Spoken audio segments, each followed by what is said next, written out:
100కు పైగా దీర్ఘకాలిక సమస్యలకు ఎటువంటి ఆపరేషన్ దుష్ప్రభావాలు లేకుండా హోమియోపతి చికిత్స.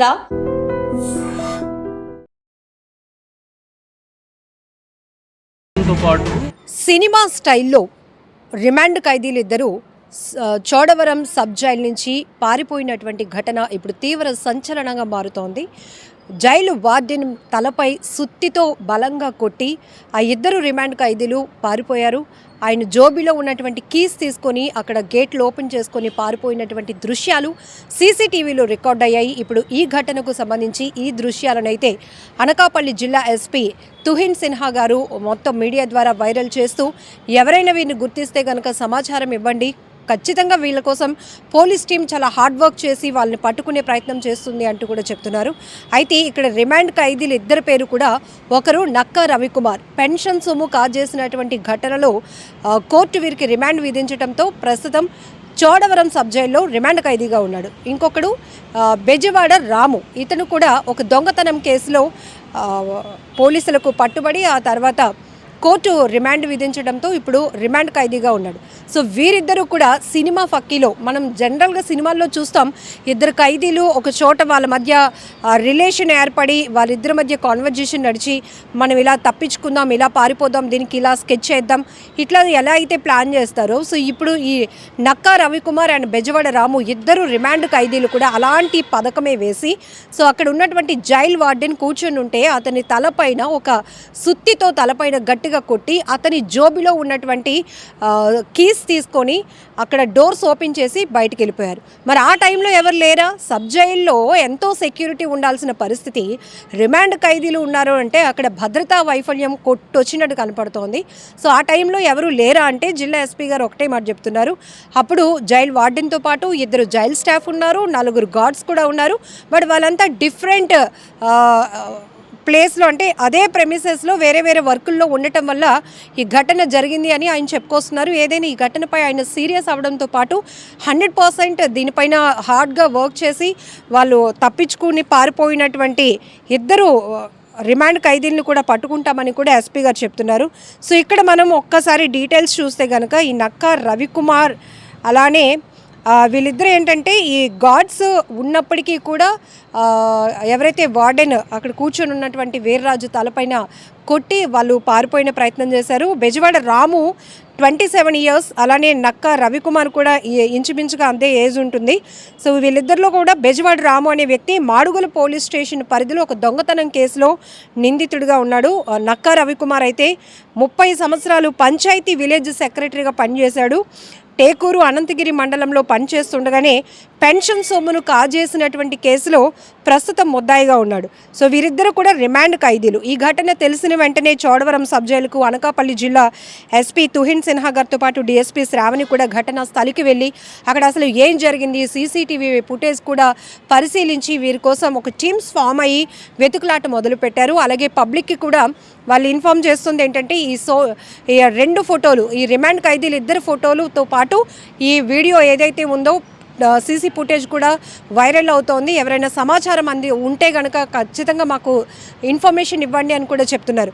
ఇక్కడ అందరూ ప్రశ్నిస్తుంది భద్రతా వైఫల్యం గురించే. అంత జైలు అంటే ఎలా ఉంటుంది అసలు? అక్కడ ఉన్నటువంటి ఆ ప్రెమిసెస్లోనికి ఎవరైనా అనుమానిత వ్యక్తులు వస్తేనే అలౌ చేయలేని పరిస్థితి. ఈవెన్ ఖైదీలు పరామర్శించడానికో పలకరించడానికో కుటుంబ సభ్యులు బంధువులు ఎవరు వచ్చినా వారికి ఒక పర్టికులర్ టైం ఉంటుంది, చాలా రెస్ట్రిక్టెడ్గా ఉంటుంది.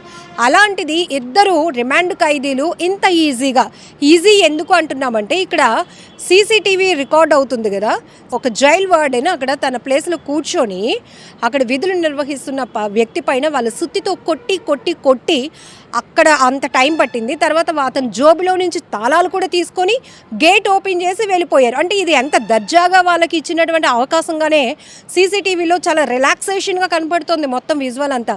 సో భద్రతా వైఫల్యం పైన పెద్ద ఎత్తున విమర్శలు వెల్లువెత్తుతున్నాయి. ఎందుకంటే సో ఇలాంటి జరిగినప్పుడు ఖచ్చితంగా అధికారుల తీరుపైన పోలీసు వ్యవస్థ పైన కొంత నమ్మకం సన్నగిల్లే అవకాశం ఉంటుంది. సో ఖచ్చితంగా వీళ్ళకే కాపలా కాయలేకపోతే సొసైటీలో ఏం చేయగలరు అనేటటువంటి అభిప్రాయాలను కూడా ఇప్పటికే సోషల్ మీడియా వేదికగా చాలామంది ప్రశ్నిస్తున్నటువంటి పరిస్థితి కూడా కనపడుతోంది. సో ఎందుకంటే ఆ ప్లేస్లో ఎవరు లేనప్పుడు వీళ్ళిద్దరు ఇంతలాగా స్కెచ్ వేసి ఒకరిని అంతలాగా గాయపరిచి సుత్తితో కొట్టి వెళ్తున్నా కూడా సీసీటీవీ మరి అక్కడ మానిటర్ చేయడానికి కూడా ఒక కంట్రోల్ రూమ్లో ఒకరు ఉంటారు. ఎందుకంటే ఎప్పటికప్పుడు మనం సినిమాల్లో కూడా చూస్తాం, మిగతా ఇప్పుడు కాలేజీలో స్కూల్లోనూ కానీ లేకపోతే ఏదైనా బిజినెస్ ప్రెమిసెస్లో కూడా ఒక పెద్ద టీవీలోని మొత్తం ఎన్ని కెమెరాస్ అయితే ఉన్నాయో అన్నిటికీ కనెక్టివిటీ ఉంటుంది. సో వీళ్ళు వస్తున్నారు, వీళ్ళు వెళ్తున్నారు, వీళ్ళు కూర్చున్నారు, ఇన్ని కనబడుతూ ఉంటాయి.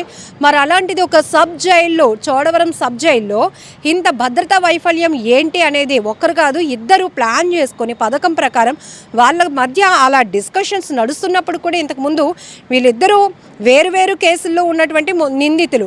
సో అలాంటిది వీళ్ళ మధ్య మాటల సందర్భం కొనసాగుతున్నప్పుడు కూడా వీళ్ళు ఏమైనా ప్లాన్లో ఉన్నారా, పసిగట్టే పని లేదా? అట్లీస్ట్ వీళ్ళు అసలు బయటకు ఎందుకు వచ్చారు, ఎలా రాగలిగారు? ఆ టైంలో సీసీటీవీని కూడా మానిటర్ చేయడానికి ఎవరు వర్క్ చేయలేదా? సో ఈవెన్ అక్కడ సెంట్రీస్ ఉంటారు, బయట పెద్ద గన్ పట్టుకొని నించుంటారు, ఎవరి కోసం వచ్చారని అడుగుతారు. ఒకవేళ జైల్లో ఎవరైనా ఉండి వాళ్ళని పలకరించడానికి వచ్చినా. సో అలాంటప్పుడు లోపల నుంచి బయటకి ఇద్దరు ఖైదీలు పారిపోవడానికి వెళ్ళిపోతున్నారంటే మరి అక్కడ భద్రత ఎంత లోపంగా కనపడుతుందో కూడా మనం అర్థం చేసుకోవచ్చు. సో ఏదేమైనా ఈ ఘటన మాత్రం చాలా సీరియస్గా తీసుకోవాల్సినటువంటి అంశం. ఇంతకుముందు కూడా ఒక జైల్లో ముందు రోజే కుటుంబ సభ్యులు పలకరించడానికి వస్తే అతను చలించిపోయాడో లేకపోతే అతనిలో పరివర్తన వచ్చిందో లేకపోతే కుటుంబాన్ని వదిలి ఉండలేను అనేటువంటి తాపత్రయమో తెలీదు. సో ముందు రోజు ఫ్యామిలీ అతన్ని పరామర్శించడానికి వచ్చిన రోజే నెక్స్ట్ డే అతను ఏం చేశాడంటే జైలు నుంచి పరారైపోయినటువంటి పరిస్థితులు. సో ఇలాంటివి చూస్తున్నాం. జనరల్గా వీళ్ళకి ఏంటంటే లోపల అనేక స్కిల్స్ కూడా ఏర్పాటు చేస్తారు. సో ఇంటెన్షనలీ ఉద్దేశపూర్వకంగా తప్పు చేసినా, ఆవేశపూర్వకంగా తప్పు చేసినా వాళ్ళు మళ్ళీ బయటకు వచ్చి యాజ్ యూజువల్గా వాళ్ళ లైఫ్ లీడ్ చేయాలి. కాబట్టి వాళ్ళు ఒక పరివర్తన రావాలి. బయటకు వచ్చిన తర్వాత మళ్ళీ ఇలాంటి నేరాలకు పాల్పడకుండా వాళ్ళు గౌరవంగా బతకడానికి కావాల్సినటువంటి ఎన్విరాన్మెంట్ కూడా జైల్లో క్రియేట్ అవుతుంటుంది. ఇప్పటికే వాళ్ళు తయారు చేసినటువంటి ఉత్పత్తులు కూడా బయట వేరే వ్యక్తుల ద్వారా అమ్మకాలకు పెట్టడం, దాని నుంచి వచ్చే డబ్బులు వాళ్ళ అకౌంట్లో సేవ్ చేయడం, ఇట్లా అన్ని చాలా మంచి యాక్టివిటీస్ కూడా జైల్లో మనం చూస్తున్నాం. సో ఒకప్పుడు మనం సినిమాల్లో చూసినంత జైలు కష్టాలు అయితే లేవు.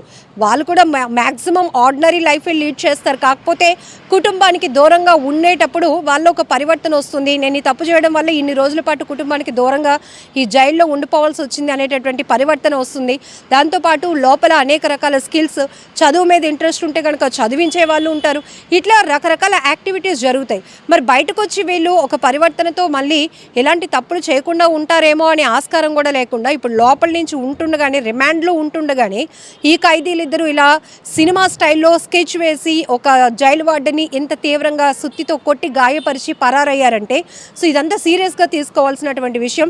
ఏదేమైనా ఇప్పుడు ఈ ఘటన చాలా సంచలనంగా మారింది. మరొక వైపు ఈ ఘటనకు సంబంధించినటువంటి సీసీటీవీ ఫుటేజ్ కూడా సోషల్ మీడియాలో చాలా వైరల్ అవుతుంది. సో జిల్లా ఎస్పీ గారు ఒకటే చెప్తున్నారు, టీమ్స్ అయితే వర్కౌట్ చేస్తున్నాయి. సో పరారైనటువంటి ఇద్దరు వ్యక్తుల కోసం కూడా తీవ్రమైనటువంటి గాలింపు చర్యలు కొనసాగుతున్నాయి. అలాగే మీకు ఎవరికైనా ఇన్ఫర్మేషన్ ఉంటే కూడా మాకు ఇమీడియట్గా సమాచారం ఇవ్వండి అని కూడా చెప్తున్నారు.